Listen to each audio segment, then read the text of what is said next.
Différentes écritures de nombres décimales. On veut ici donner des écritures différentes d'un même nombre. Donc, soit une écriture décimale, soit une écriture comme la somme d'un nombre entier et de plusieurs fractions décimales, comme la somme d'un nombre entier et d'une unique fraction décimale, et enfin, comme une unique fraction décimale. J'ai donné sur cette première ligne un exemple avec le nombre 6 et 54 centièmes, 6,54, et je vous propose que nous fassions de même pour le nombre 40,32. Alors tout d'abord, pour venir écrire ce nombre sous la forme de la somme d'un nombre entier et de plusieurs fractions décimales, c'est le tableau du rang des chiffres dans un nombre. Donc soit parce qu'on s'en souvient, soit parce qu'on le réécrit, qui va nous aider. 40,32, c'est 40 unités, plus 3 dixièmes, le premier chiffre après la virgule, c'est le chiffre des dixièmes, plus 2 centièmes, qui est le deuxième chiffre à droite de la virgule.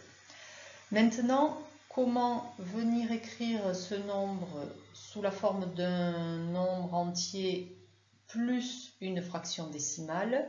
Alors là, on va modifier les écritures. 40 plus 3 dixièmes plus 2 centièmes. Alors comme on veut encore la somme d'un nombre entier et d'une fraction décimale, le 40 on le laisse. Et c'est le 3 dixièmes que l'on va venir écrire 30 centièmes. Plus 2 centièmes. Et on va pouvoir venir regrouper 30 centièmes plus 2 centièmes en 32 centièmes. Le 40, on le laisse. Et c'est notre réponse. Ici, on va venir écrire 40 plus 32 centièmes.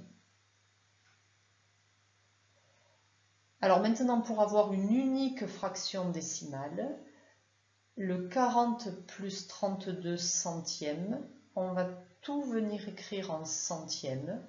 Lorsque l'on a 40 unités, on sait que c'est 400 dixièmes ou même encore 4000 centièmes. Chaque fois que l'on va vers un rang inférieur, on multiplie par 10.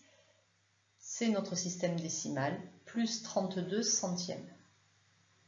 Et ça, au total, ça nous donne 4032 centièmes. Et c'est notre réponse finale, 4032 centièmes.